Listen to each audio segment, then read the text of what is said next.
warahmatullahi wabarakatuh. Sebelumnya saya ucapkan terima kasih kepada Bapak Ibu yang telah meluangkan waktunya untuk mendengarkan saya jadi orang yang pintar bersama sebelumnya saya mohon maaf ya, ini demi pinjam maaf itu kita itu disuruh bangsa dan negara. Ini ada BK hebat. Kalau begini yang kemarin kan ada 8 pembelajaran mendalam ya. Kalau di BK itu ada 7 guru BK hebat yang dapat kita gunakan kalau di BK yaitu Semangat baca, layanan ini raih cita-cita sebenarnya yang tinggi, tetap kreatif, BK hebat ini selalu nanti ada dinamis. kalau Bapak Ibu mau lihat bisa tayangkan di akhir materi ya. Tak kenal lelah mengerti pada aku karena saya masih cara belajar dan di sini benar-benar anak saya BK kalau ada bahasa saya baca ada di sini materi biar sekarang di belajar tidak saya akan jelaskan sedikit ya. Lakukanlah sesuatu, capai segera keinginan berhubungan dengan adat minat. tugas Yang kedua kita ada toleransi, yaitu pembelajaran sosial emosional, semangat belajar biar makin pintar, semangat belajar biar jadi jaga kompetensi, semangat belajar biar makin pintar, semangat belajar biar jadi pakar. Sedangkan guru keenam yaitu bangun kolaborasi kerjasama multi pihak. Yang ketujuh menata situasi yaitu lingkungan belajar aman, nyaman dan menggembirakan. Nah di 7 jurusan ada 2 warna dia ya.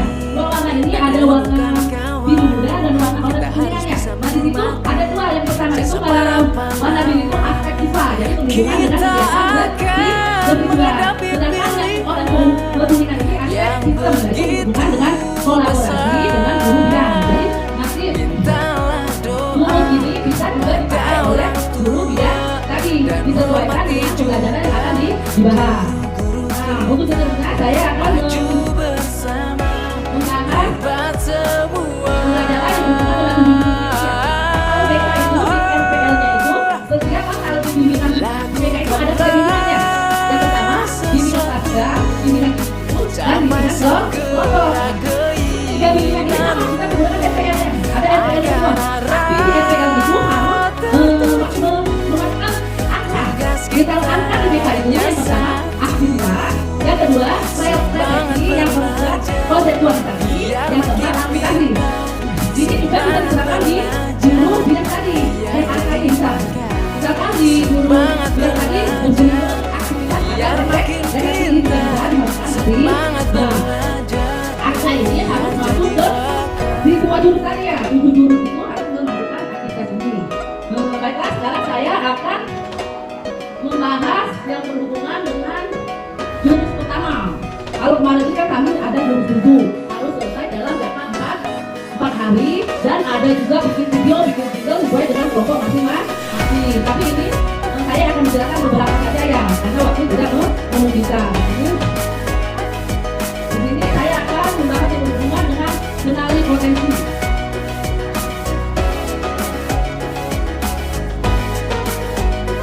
Kalau di BK itu ada sepertinya kenali potensi, yaitu guru mampu mengeksplorasi potensi minat dan bakat melalui teknik pendidikan.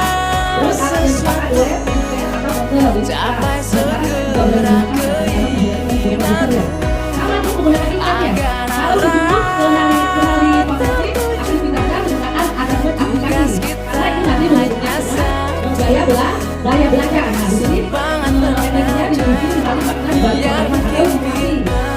konsepnya berdasarkan waktu, nanti ada ya contoh-contohnya berdasarkan waktu, gaya belajar, semangat belajar biar makin pintar, akomodasi dan potensi minat bakat dalam pembelajaran dan orientasi karir. Jadi kalau ke orientasi karir nanti ke kelas 3 ya. Terus mengidentifikasi potensi, bakat, minat dengan gaya belajar murid melalui pendekatan pedagogik. Ini juga bisa dipakai di guru mata pelajaran.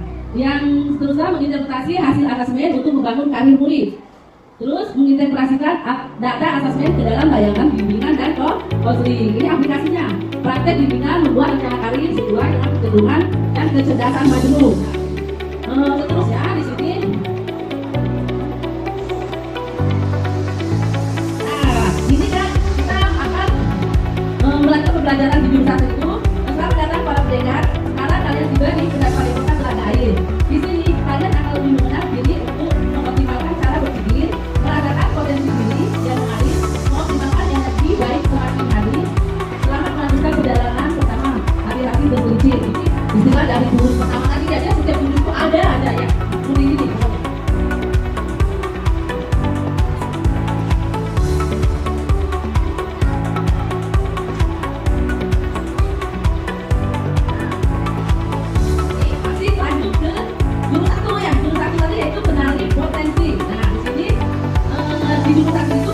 Menggunakan simulasi asesmen. Nanti kalau Bapak Ibu guru mau memakai asesmen atau link di sini akan saya kasih, ada linknya di saya. Ini berhubungan dengan kemampuan belajar anak-anak nanti ya, gaya belajarnya. Di sini ada aktivitas tes kemampuan. Ini yang pertama tes kemampuan, yang kedua tes gaya belajar, yang ketiga multi intelijensi, yang keempat karir inklusif ya.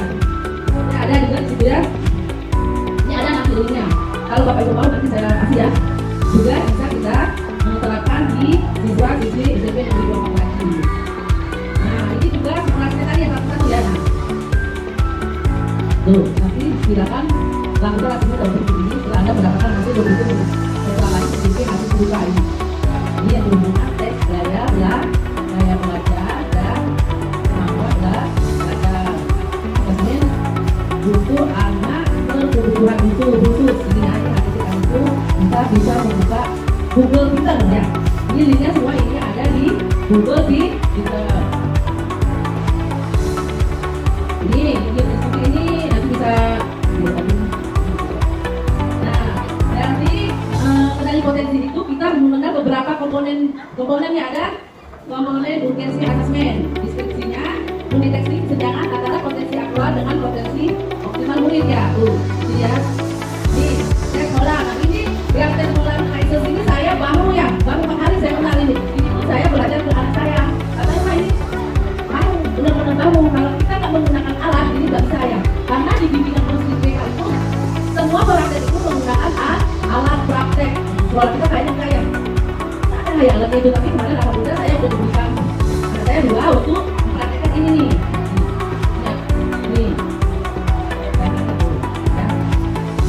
Gaya belajar tadi ada linknya ya, ada di sini nih. Gaya belajar. Nah, di sini ada apa itu intelijensi atau kecerdasan. Nah, disebut kecerdasan jika perilaku berulang. Nah, kan kecil katanya ya. Disebut kecerdasan jika perilaku berulang dan kita memecahkan masalah. Jadi di sini Bapak Ibu jangan ngalamin misalkan jika kita punya anak ya, dia melakukan kegiatan yang berulang. Nah, berarti anak itu mempunyai kecerdasan, dia kreatif untuk memecahkan permasalahan yang ada. Nanti di situ coba, ketika dia main Lego ya, main Lego itu kan dia penasaran memasukkan satu-satu, ulang lagi. Mungkin kalau kita katakan, berantem gini, itu padahal membuat otak anak itu dia ada jadi ada apa? Bisa nanti baru mama, ada bahasa dunia. Jadi biarkan aja itu ya, karena ini yang ulang adalah yang berhubungan dengan kecerdasan yang dimiliki oleh kita cara berhubungan itu alhamdulillah.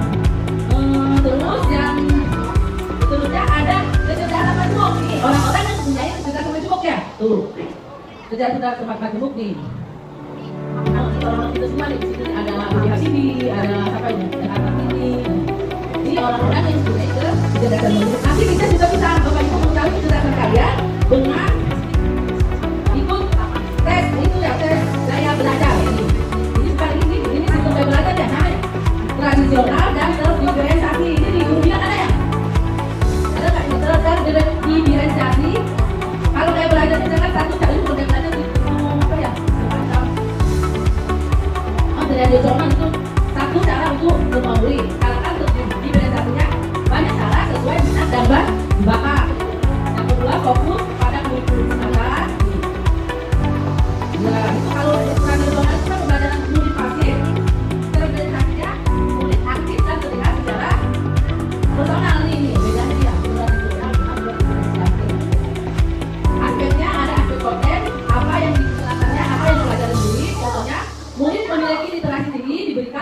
tes analisis.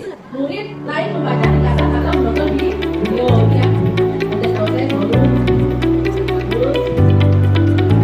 Nah, ini saya udah kasih di saudara ini udah gaya belajar. Nah, di gaya belajar itu ada yang pertama gaya belajar visual, gaya belajar auditori, gaya belajar listening.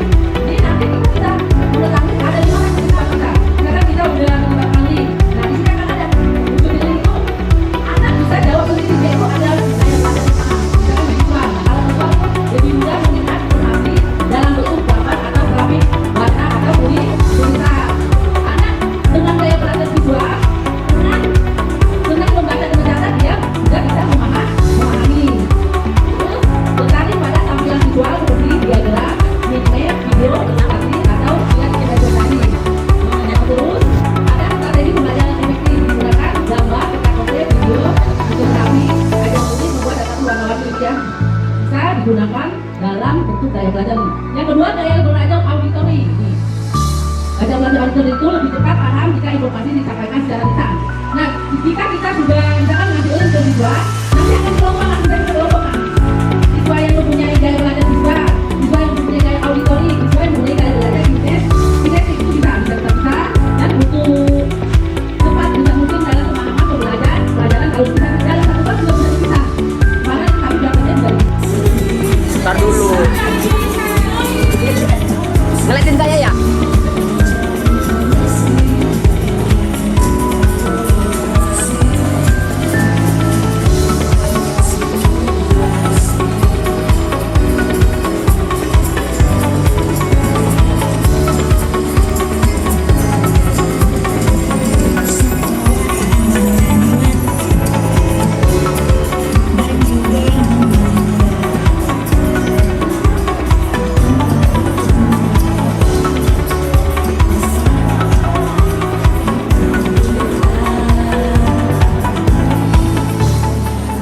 Kagak muat.